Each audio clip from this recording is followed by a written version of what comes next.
परंतु वही ब्रह्मा सरस्वती अपना पतित शरीर त्याग कर जब विशेष ज्ञानी और योगी तू आत्मा शंकर पार्वती में प्रवेश करते हैं तो आदि देव और आदि देवी के नाम से संसार में प्रत्यक्ष होते हैं। महावीर वास्तविकता तो यह है कि जैन तीर्थंकर महावीर और हिंदुओं में नग्न वेशधारी शंकर एक ही व्यक्तित्व के दो अलग अलग नाम हैं, जिसकी साकारी संपूर्ण अवस्था की यादगार तपस्वी मूर्ति दिलवाड़ा मंदिर में स्थापित है। योगबल की महान वीरता के कर्तव्य के आधार पर शिव बाबा ने भी मुरली 8 जनवरी 74 के मध्य में उनका अलौकिक नाम महावीर ही रखा है। हनुमान का भी दृष्टांत है ना, इसलिए तुम्हारा महावीर तीर्थंकर नाम रखा है। अभी तो एक भी महावीर नहीं, अभी वीर हैं, पूरा महावीर पिछाड़ी में होंगे। सोमनाथ सोम चंद्रमा को कहते हैं। सूर्य से प्रकाश लेने वाले ज्ञान चंद्रमा ब्रह्मा को ज्ञान यज्ञ में नाथने वाली अर्थात यज्ञ के आदि में ब्रह्मा के साक्षात्कारों का रहस्य बताने वाली कलकत्ते के भागीदार की आत्मा ही अपने वर्तमान पुनर्जन्म में सोमनाथ बनती है। योगबल से बनने वाली भविष्यगत इनकी निरोगी कंचन काया की यादगार में आज भी मंदिरों में मूर्तियों को सजाने का उल्लेख करते हुए बाबा ने मुरली 5 जुलाई 75 के मध्य अंत में कहा है, सोमनाथ का मंदिर कितना बड़ा है, कितना सजाते हैं। आत्मा की सजावट नहीं है, वैसे परमात्मा परम जो आत्मा की भी सजावट नहीं है, वह भी बिंदी है। बाकी जो भी सजावट है वह शरीरों की है। अभी तुम बच्चे अंदर में जानते हो हम सोमनाथिनी बन रहे हैं। यहाँ ब्रह्मा बाबा के शरीर रूपी रथ की सजावट की बात नहीं है, क्योंकि वे शरीर रहते जीते जी अपनी संपूर्ण निरोगी कंचन काया नहीं बना सके। सोमनाथ सोमनाथिनी के रूप में पाठ बजाने वाली शंकर पार्वती की आत्माओं की एक्यूरेट पहचान के लिए बाबा ने मुरलियों में उनका नाम, रूप, देश, काल, यहाँ तक कि महाभारत में उनकी लौकिक शरीर की आयु भी बताई है। यानी उन आत्माओं का पूरा हुलिया मुरलियों में ही बता दिया। सिर्फ मुरलियों के उन महावाक्यों का अर्थ समझने की दरकार है।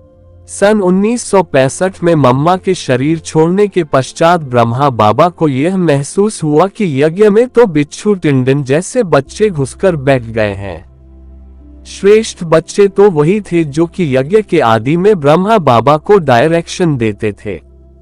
बाबा को उन बच्चों की बार बार स्मृति आने लगी, इसलिए सन 1965 के बाद की मुरलियों में बाबा ने बोला, बाप तो अनन्य अंत जो अन्य अर्थात उन जैसा अन्य कोई सैंपल न हो, ऐसे बच्चों को ही याद करेंगे, सबको तो याद नहीं करेंगे।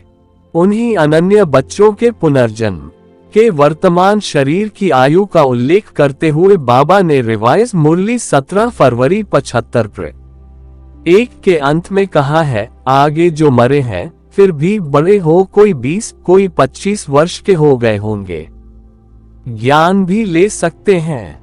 सन 1967 में चलाई हुई इस वाणी के अनुसार उस समय 20 और 25 वर्ष वाली एडवांस पार्टी की उन आत्माओं यानी पार्वती और शंकर का शारीरिक जन्म क्रमशः सन 1946, 1947 व सन 1941, 1942 में होना चाहिए। भल कितने भी बड़े सन्यासी, पंडित, विद्वान आदि हैं, परंतु ये ज्ञान का तीसरा नेत्र देने की कोई में ताकत नहीं। ये तीसरा नेत्र देने के लिए ज्ञान सूर्य बाप शिव निराकार को आना पड़ता है। मुरली 4 अक्टूबर 74 एक अंत। व्यास अर्थात शंकर की जटाओं का सूत ही सारा मुंझा हुआ है, सिवाय सदाशिव ज्योति बाप के, उसको कोई सुलझा न सके। मुरली 20 मई 72 2 अंत। तुम बच्चों को तो वंडा खाना चाहिए, बाप बिगर कोई भी यह बातें समझा नहीं सकते। ये बाप भी है, टीचर भी है, सतगुरु भी है, ये तो हमारा बाबा है, इनका कोई माँ बाप है नहीं, कोई कह नहीं सकते।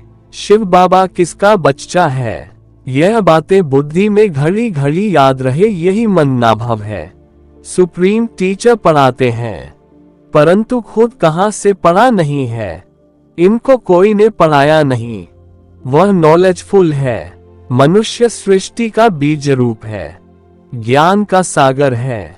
चैतन्य होने कारण सब कुछ सुनाते हैं। मुरली 17 जून 84 एक अंत। सुप्रीम टीचर शिव ब्रह्मा बाबा के द्वारा माँ का पाठ बजाते हैं। माँ के रूप में ब्रह्मा के द्वारा जो मीठा मीठा ज्ञान दूध दिया उसको मुरली कहा जाता है।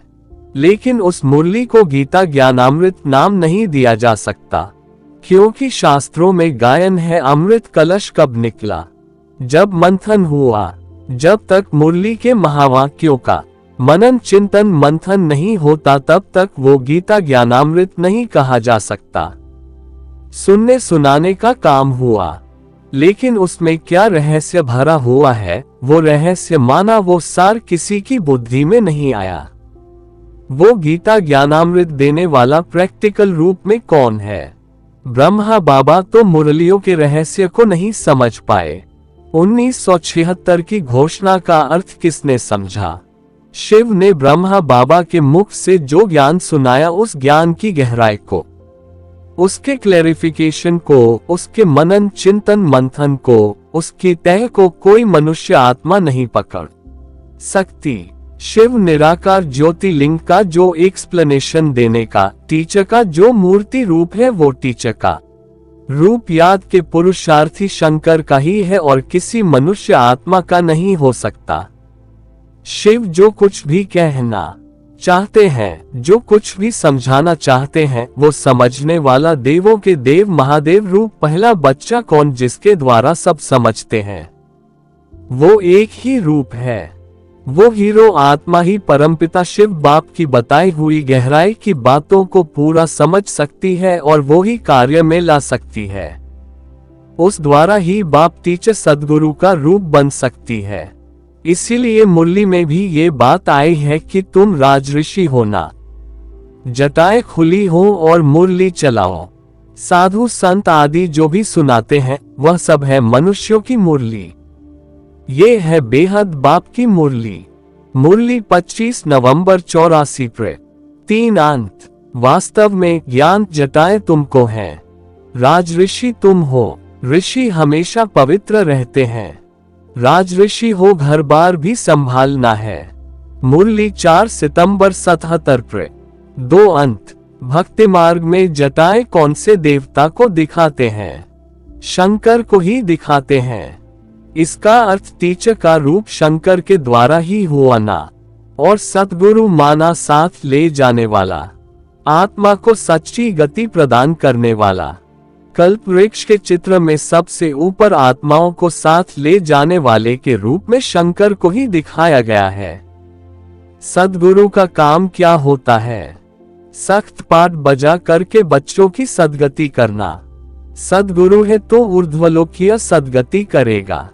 पहले ज्ञान जल द्वारा मन बुद्धि की सद्गति की शुरुआत की निशानी है। वो जो एडवांस ज्ञान देते हैं वो सुनने से बुद्धि चलायमान हो जाती है।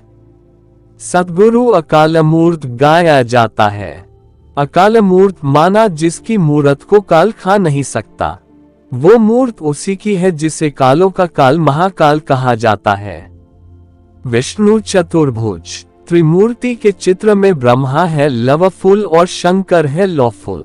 फिर भी जो परिवर्तन होना चाहिए वो परिवर्तन नहीं हो रहा है, कारण कि जब तक लव और लॉ का बैलेंस रखने वाली वो तीसरी मूर्ति परिवर्तन शक्ति वैष्णवी देवी नहीं आती तब तक परिवर्तन नहीं हो सकता।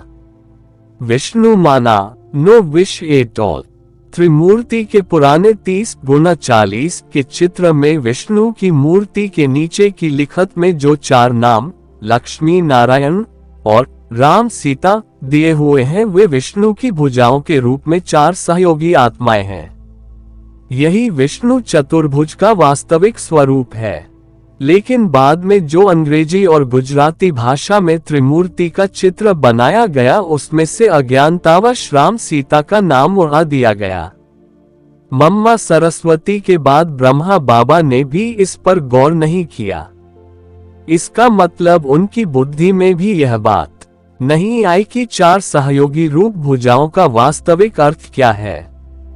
उन्होंने 2 स्थूल भुजा लक्ष्मी की और 2 भुजा नारायण की समझ ली। यह नहीं समझा कि संगमयुगी कलातीत लक्ष्मी नारायण तथा सत्ययुगी 16 कलाबद्ध लक्ष्मी नारायण के स्वभाव संस्कारों का जो मेल संगमयुग में होता है वही विष्णु का रूप है। यही 4 आत्माएं सतयुग और त्रेता में नारायण का राज्य अर्थात राम राज्य स्थापित करने के लिए निमित्त बनती हैं। तभी तो बाबा ने मुरलियों में बोला है, विष्णु के 2 रूप लक्ष्मी नारायण के तो बच्चे पैदा होते हैं जो तख्त पर बैठते हैं। मुरली 6 सितंबर 92। 2 मध्यक बाप ही आकर पवित्र प्रवृत्ति मार्ग की स्थापना करते हैं, इसलिए विष्णु की भी 4 भुजा। फिर ब्रह्मा सरस्वती और शंकर के साथ पार्वती दिखाते हैं। मुरली 28 सितंबर 90। एक अंत। इस तरह विष्णु का जो चित्र है वह भी यहाँ अर्थ सहित है। उसमें जो अलंकार हैं वे इस बात के सूचक हैं कि संगमयुग में आदि लक्ष्मी नारायण विष्णु के रूप में प्रत्यक्ष होने वाली आत्माएं गुणों से व ज्ञान रत्नों से भरपूर होंगी। इसलिए विष्णु का तामझाम वाला संपन्न रूप दिखाया जाता है, ब्रह्मा का संपन्न रूप नहीं है। शंकर का जो रूप है वह भी याद का पुरुषार्थी होने से संपन्न रूप नहीं है। परंतु गॉड फादर इज वन कहा जाता है तो अकेला हुआ ना। लेकिन जब दाईं ओर की भुजा रूप सहयोगी जगदम्बा और पार्वती तथा इसी तरह ब्रह्मा और सरस्वती स्वभाव संस्कारों से कंबाइंड होते हैं तो भरिकुटी में त्रिनेत्री के सहयोगी रूप विष्णु का टाइटल धारण करते हैं। विष्णु द्वारा पालना कौन से जन्म से शुरू होती है? 21 जन्मों में से जो पहला पुरुषोत्तम संगमयुगी जन्म है वहां से विष्णु की पालना शुरू होती है। ये सत्ययुगी 16 कला संपूर्ण लक्ष्मी नारायण की बात नहीं है, बल्कि संगमयुगी लक्ष्मी नारायण की ही बात है। विष्णु की 4 भुजा में से 2 भुजा ब्रह्मा की तरफ तथा 2 भुजा शंकर की तरफ दिखाई गई है। लेकिन शंकर स्वयं कोई की सहयोगी भुजा नहीं है, वह तो स्वयं भुजाओं का चलाने वाला, डायरेक्शन देने वाला, निमित्त मात्र करावनहार परमात्मा पाठ है। अव्यक्त वाणी 18 जनवरी 78 35 के मध्य में भी इसका उल्लेख है। सहस्त्रासार रूप 1000 भुजा वाले ब्रह्मा के रूप का वर्तमान समय पाठ चल रहा है, तब तो साकार सृष्टि में इस रूप का गायन और यादगार है। भुजाएं बाप के बिना कर्तव्य नहीं कर सकती। भुजाएं बाप को प्रत्यक्ष करा रही हैं। कराने वाला है तब तो कर रहे हैं। तो कराने वाले बाप धर्मराज शंकर का पाठ तो वर्तमान समय चल रहा है। लेकिन 1000 भुजाओं में मुख्य 4 भुजाएं कौन? 4 भुजाएं हैं ब्रह्मा जोड़ सरस्वती और पार्वती जोड़ जगदम्बा। विष्णु के चित्र में जो भुजाएं दिखाई गई हैं वो सहयोगी 4 आत्माएं हैं जो कि अज्ञानता के आधार पर जड़ बुद्धि है। चाहे वो अव्वल नंबर सीता वाली आत्मा हो, सरस्वती वाली आत्मा हो, ब्रह्मा वाली आत्मा हो और चाहे वो जगदम्बा वाली आत्मा हो। 4 आत्माएं हैं जो जड़ भुजाओं के रूप में इस समय वर्तमान ब्राह्मणों की दुनिया में प्रैक्टिकल शरीर में पाठ बजाने वाली हैं। ब्रह्मा की आत्मा, सरस्वती की आत्मा, 2 सीता जगदम्बा की आत्मा और आई सीता की आत्मा। चारों भुजाओं के 4 प्रकार के अर्थ सहित आयुध दिखाए गए हैं। शंख चक्र गदा पद्म। लेफ्ट हैंड में कमल फूल। राइट हैंड के मुकाबले लेफ्ट हैंड बुरा होता है, उससे सफाई का काम किया जाता है, कचरे को साफ किया जाता है।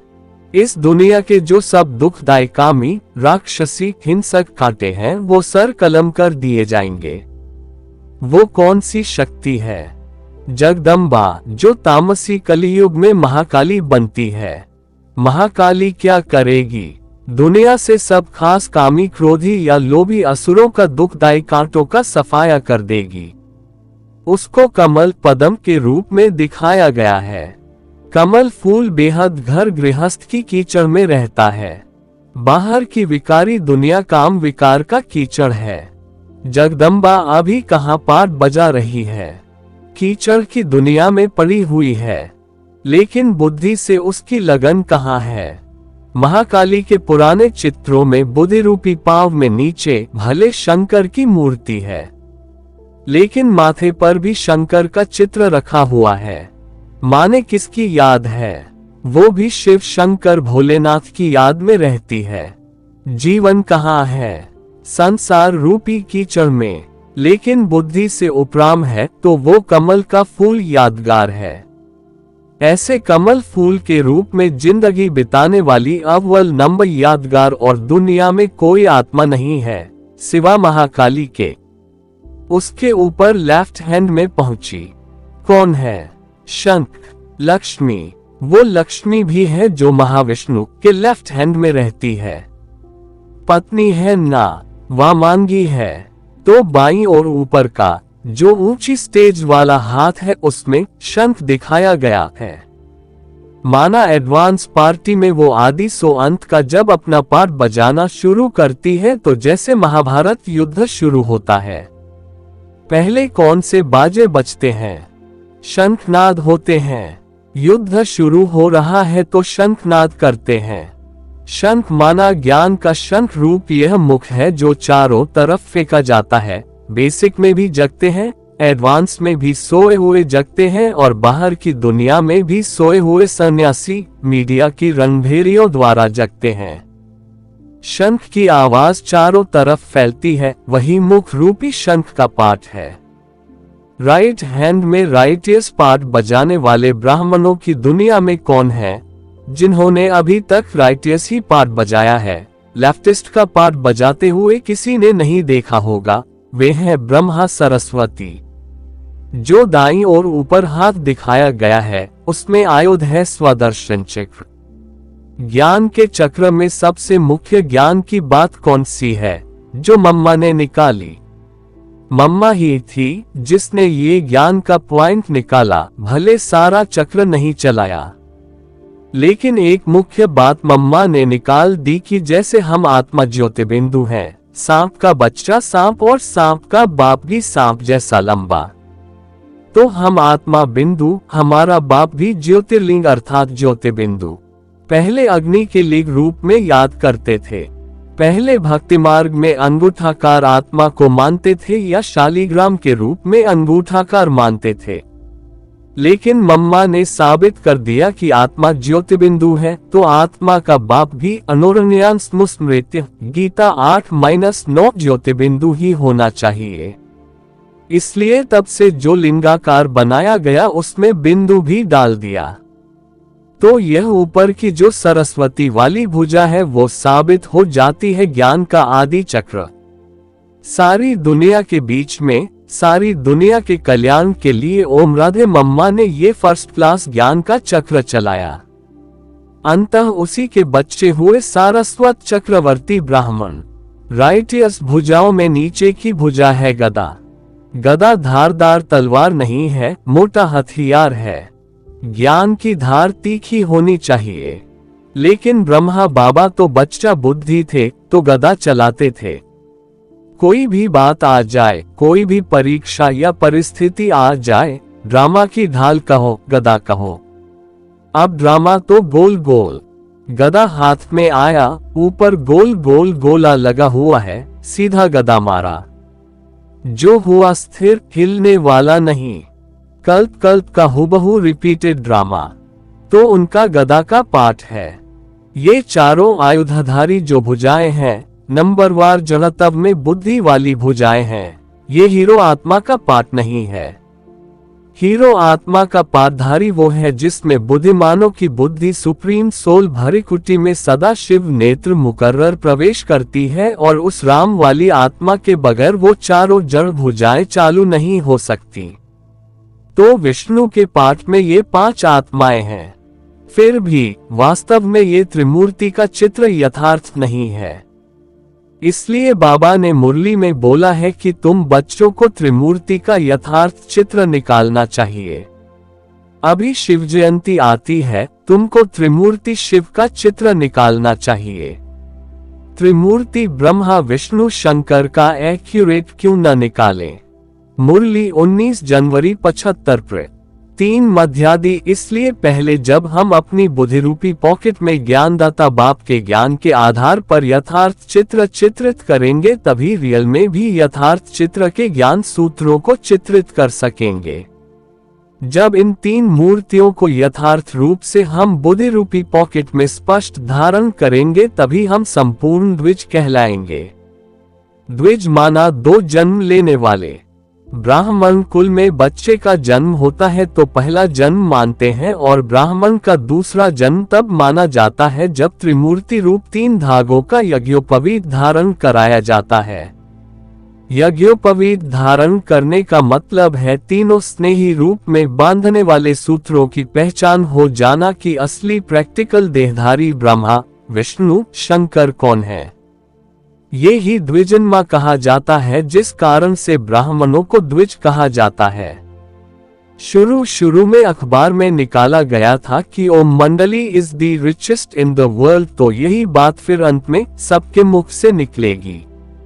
अव्यक्त वाणी 13 सितंबर 74 125 मध्य रिचेस्ट इन दी वर्ल्ड, तो यही बात फिर निमूर्ति इक्वल्स ब्रह्मा विष्णु शंकर, त्रिमूर्ति और तिरंगा। इसी ओम मंडली अर्थात 3 मूर्तियों की मंडली की यादगार में आज भी झंडारोहण करते हैं। जरूर ये शरीर रूपी 3 वस्त्र कुछ करके गए हैं। ये 3 वस्त्र हैं, एक सर्वोपरि केसरिया वस्त्र क्रांति करने वाला, सारी दुनिया में आध्यात्मिक ज्ञान की क्रांति कर देता है, इसलिए सिंह रूप केसरिया वस्त्र दिखाया है। पहले ज्ञान के संकल्पों की क्रांति होती है और संकल्पों की क्रांति से बढ़ करके आखिर सारी दुनिया में खूनी क्रांति भी हो जाती है। बड़ा भारी रिवॉल्यूशन हो जाएगा।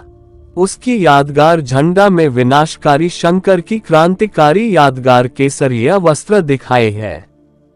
फिर सात्विक दुनिया की स्थापना हो जाती है, इसलिए विष्णु का सतो प्रधान सफेद रंग दिखाया गया है। विष्णु द्वारा नई दुनिया की पालना होती है। नीचे हरा रंग दिखाया है, वो हरित क्रांति का सूचक है। जो भी ब्रह्मा द्वारा परमपिता शिव की वाणी सुनता है उसका मन हरा हो जाता है, दुखों की दुनिया भूल जाती है, इसलिए हरा वस्त्र भी दिखाया हुआ है। ये ब्रह्मा विष्णु शंकर के 3 प्रतीक वस्त्र दिखाए जाते हैं, जिनकी यादगार में गाते हैं, विश्व विजय करके दिखलावे तब होवे प्रण पूर्ण हमारा, झंडा ऊंचा रहे हमारा, विजयी विश्व तिरंगा प्यारा। कपड़े का झंडा विश्व विजय करेगा या मनुष्य विश्व विजय करते हैं? मनुष्य विजय करते हैं। ऐसे कोई 3 शरीर रूपी वस्त्रधारी संगठित मनुष्य इस सृष्टि पर हुए हैं जिन्होंने सारी दुनिया के ऊपर विजय पाई है।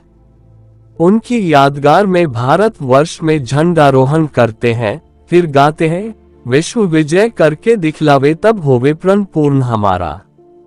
आज भी इन त्रिमूर्ति की यादगार में रास्तों पर, टिवाटों पर, मकानों पर नाम रखे हुए हैं, त्रिमूर्ति भवन, त्रिमूर्ति रास्ता, त्रिमूर्ति रोड। उसका मतलब क्या है? इन 3 के बनाए हुए संगठित किले के रास्तों पर चले उसकी यादगार में रोड या भवन का नाम रख दिया त्रिमूर्ति रोड या त्रिमूर्ति हाउस। चित्र भी दिखाए जाते हैं त्रिमूर्ति के। त्रिमूर्ति मार्ग नाम भी रखा है, परंतु 3 मूर्ति ब्रह्मा विष्णु शंकर को कोई नहीं जानते। ब्रह्मा क्या करके गया, विष्णु और शंकर क्या करते हैं, कहाँ रहते हैं, कुछ भी नहीं जानते, बिल्कुल ही घोर अंधियारे में हैं। मुरली 22 जून 91 1 मध्य। इस संसार रूपी जंगल की त्रिमूर्ति में 3 शेर देते हैं। ये तो हैं ही शेर, बकरी, घोड़े, तो कोर्ट ऑफ आर्म्स की भेंट में ये दिया जाता है।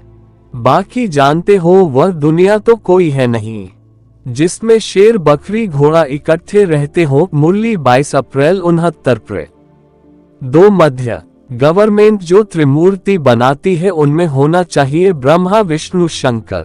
ये फिर संसार रूपी जंगल के जानवर लगा देते हैं, सिद्ध करते हैं हम सभी जानवर ही है। बाप रचयिता का चित्र है नहीं और नीचे चक्र भी लगा हुआ है। वह समझते हैं चरखा है, परंतु है ये ड्रामा रूपी सृष्टि का चक्र।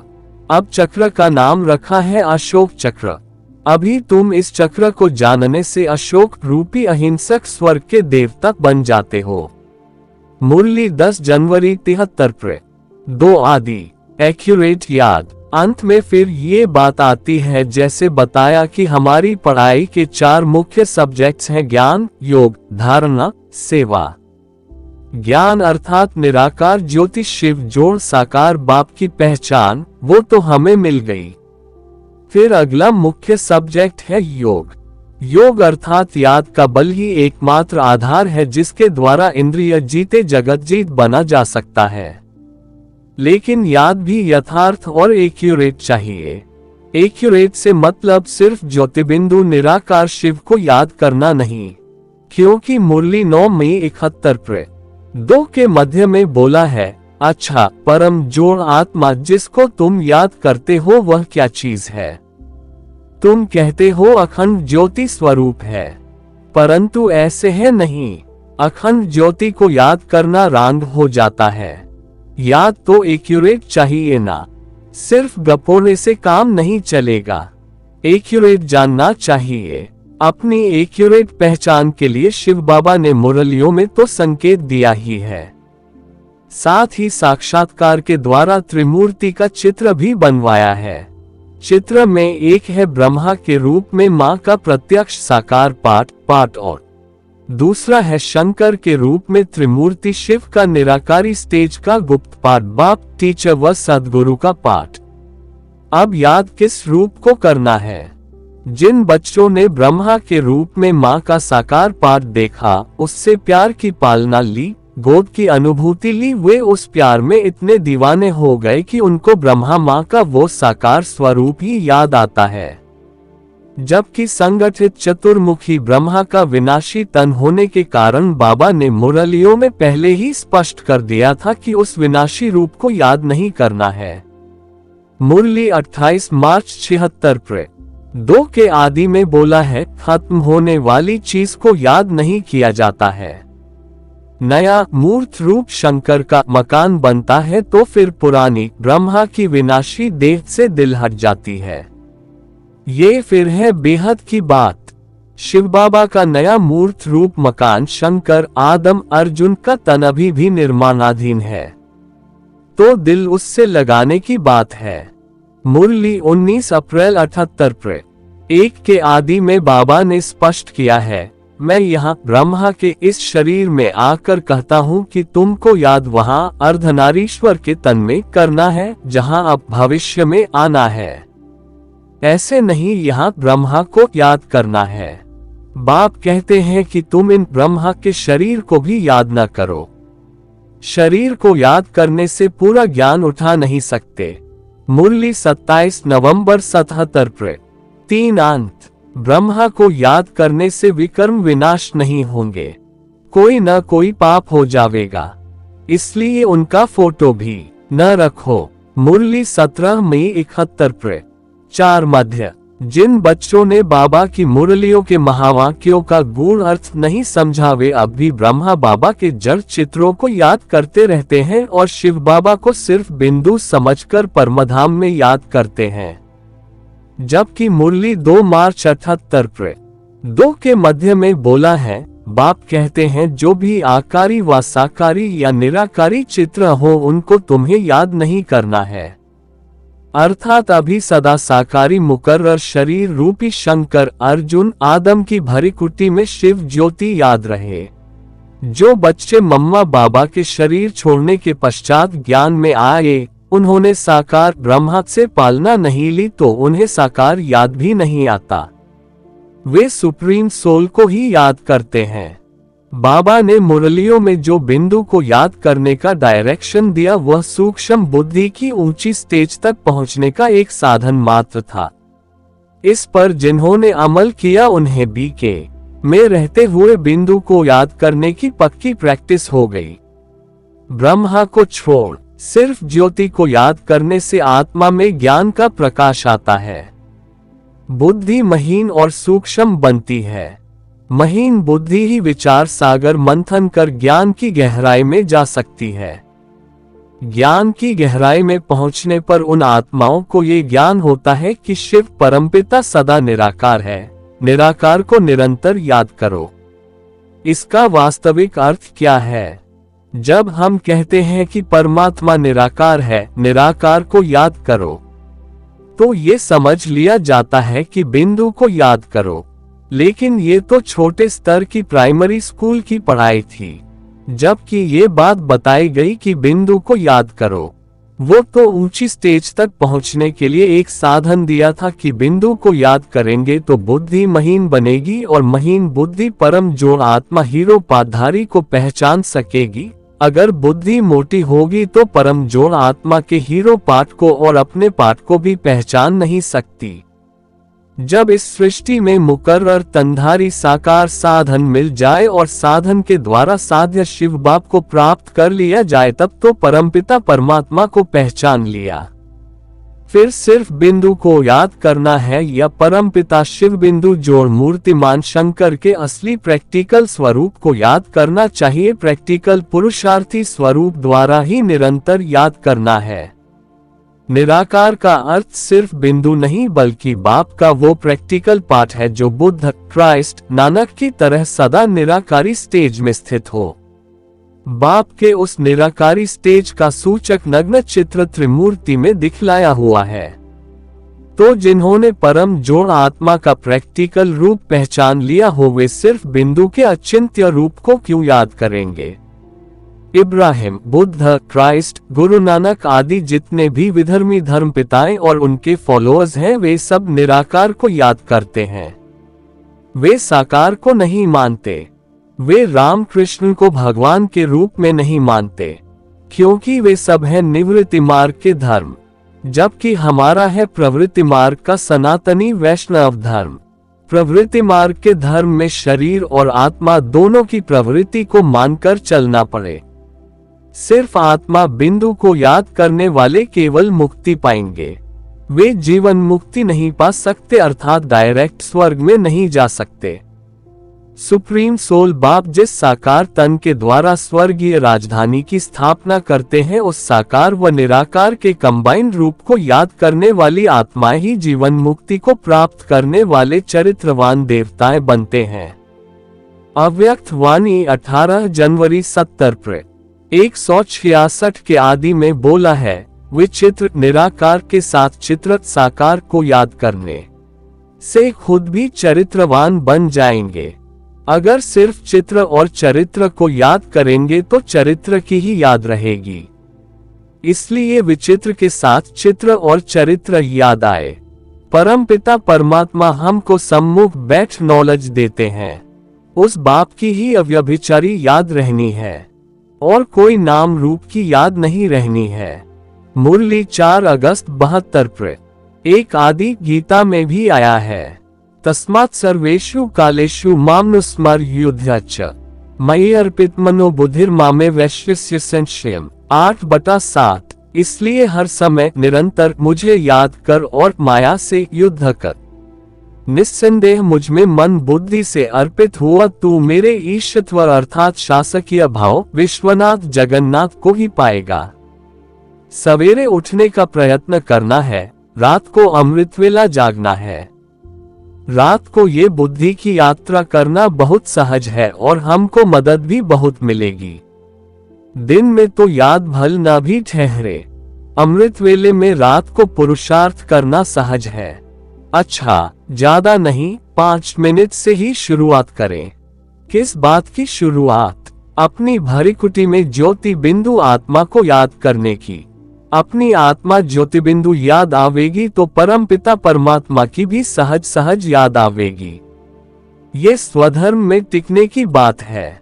स्व माना आत्मा, धर्म माना धारणा। आत्मिक स्थिति की धारणा में तुम 5 मिनट से भी शुरुआत करेंगे तो भी तुमको बहुत फायदा होगा। जब गीता लिखी गई थी तो द्वापर युग भी पहले सत्व प्रधान था। सत्व प्रधानता में सच्ची बातें लिखी गई। गीता में भी आया है स्वल्पम्प्यस्य धर्मस्य त्रयते महतो भयात्। अध्याय 2-40। ये आत्मिक स्थिति के अभ्यास में थोड़ा भी टिकना भी महान भय से रक्षा कर देता है। ऐसा भी समय आवेगा जब चारों तरफ भय के बादल मंडरा रहे होंगे। उस समय हमें थोड़ी सी भी याद होगी, आत्मिक स्थिति की थोड़ी सी भी प्रैक्टिस होगी तो उस भय से बच जाएंगे। बच्चे कहते हैं बाबा योग में रह नहीं सकते। अरे तुमको सम्मुख कह रहा हूं मुझे याद करो, फिर योग अक्षर तुम क्यों कहते हो? योग कहने से ही तुम भूलते हो। बाप को याद कौन नहीं कर सकते? लौकिक माँ बाप को कैसे याद करते हो? ये भी माँ बाप है ना, ये भी पढ़ते हैं। सरस्वती भी पढ़ती है। पढ़ाने वाला सम्मुख एक बाप ही है। मुरली 15 जनवरी 84 प्रे 2 अंत। इसको याद की यात्रा कहा जाता है। योग कहने से यात्रा नहीं सिद्ध होती। मुरली 23 जून 99 प्रे 2 मध्य। तुमको तो आंख बंद भी न करनी चाहिए। याद में बैठना है ना। आंखें खोलने से डरना न चाहिए। आंखें खुली हो, बुद्धि में माशूक ही याद हो। आंखें बंद करना तो गोया अंधा हो गया। ये कायदा नहीं। बाप कहते हैं याद में बैठो, ऐसे थोड़े ही कहते हैं आंखें बंद करो। आंख बंद कर व कान ऐसे नीचे कर बैठेंगे तो बाबा कैसे देखेंगे? आंखें बंद हो जाती हैं। कुछ दाल में काला होगा और कोई को याद करते होंगे। मुरली 28 मार्च 75 प्रे 3 मध्य। तुम शिव बाप को भी भरी कुटी के बीच में देखेंगे। बाबा भी यहाँ है तो बड़ा भाई दादा की आत्मा भी यहाँ है। मुरली 12 मार्च 2004 प्रे 3 आ। बच्चे कहते हैं बाबा याद कैसे करें? अरे अपने को आत्मा तो समझते हो ना। आत्मा कितनी छोटी बिंदी है तो उनका बाप भी प्रैक्टिकली इतना छोटा होगा। वो पुनर्जन्म में नहीं आता है, ये बुद्धि में ज्ञान है। बाप याद क्यों नहीं आएगा? मुरली 3 सितंबर 2004 प्रे 4 सबसे मुख्य बात है बाप को बहुत प्यार से याद करना है। जैसे बच्चे माँ बाप को एकदम चटक जाते हैं वैसे बहुत प्यार से बुद्धि योग द्वारा बाप को एकदम चटक जाना चाहिए। मुरली 22 फरवरी 99 प्रे 3 माह। याद करने के लिए सबसे अच्छा टाइम कौन सा है? उसके लिए भी मुरली में बताया कि बाबा टाइम भी देते हैं। अच्छा, रात को 9 बजे सो जाओ, फिर 2 बजे 3 बजे उठकर याद करो। मुरली 3 मई 75 प्रे 1 अंत। भक्ति मार्ग में भी कहा जाता है राम सुमिर प्रभात मेरे मन। याद क्या है? बाप के प्रैक्टिकल रूप की याद व बाप के कर्म द्वारा बाप की याद व बाप के गुणों द्वारा बाप की याद है तो वह याद ही हुई ना। रूप की याद हो व नाम की व गुण की व कर्तव्य की याद तो एक ही हुई ना। आप लोग बड़ा मुश्किल बना देते हो। बाबा के सिवाय कुछ है ही क्या? जब प्रैक्टिकल में सर्व स्नेही बाप को ही समझ लिया तो फिर उसको याद करने लिए कोई प्लान सोचा जाता है क्या? अव्यक्त वाणी 4 जुलाई 71 प्रे 124 मध्य। अमृत वेले का समय अच्छा है। उस समय बाहर के विचारों को लॉकअप कर देना चाहिए। कोई भी ख्याल ना आए, बाप की याद रहे। मुरली 2 जून 85 प्रे 1। अमृत वेले उठ बाप से रूह रूहान करो तो सब परिस्थितियों का हल स्पष्ट दिखाई देगा। कोई भी बात हो उसका रेस्पॉन्ड रूह रूहान में मिल जाएगा। अव्यक्त वाणी 14 फरवरी 78 प्रे 49। अमृत वेले का ठीक करेंगे तो सभी ठीक हो जाएगा। जैसे अमृत पीने से अमर बन जाते हैं तो अमृत वेले को सफल करने से अमर भाव का वरदान मिल जाता है। फिर सारा दिन कोई भी विघ्नों में मुरझाएंगे नहीं। सदा हर्षित रहने में और सदा शक्तिशाली बनने में अमर रहेंगे। अमृत वेले जो अमर भाव का वरदान मिलता है वह अगर न लेंगे तो फिर मेहनत बहुत करनी पड़ेगी। अव्यक्त वाणी 8 जुलाई 73 98 संकल्प ही नीचे लाता है। संकल्प को ब्रेक देने की पावर होगी तो ज्यादा समय अव्यक्त स्थिति में स्थित रह सकेंगे। अपने को आत्मा समझ उस स्वरूप में स्थित होना है। जब स्वस्थिति में स्थित होंगे तो भी अपने जो गुण है वह तो अनुभव होंगे ही। आत्मिक स्वरूप में बाबा की याद नहीं रहे ये तो हो नहीं सकता है। अव्यक्त वाणी 23 जुलाई 69 108। ओम शांति।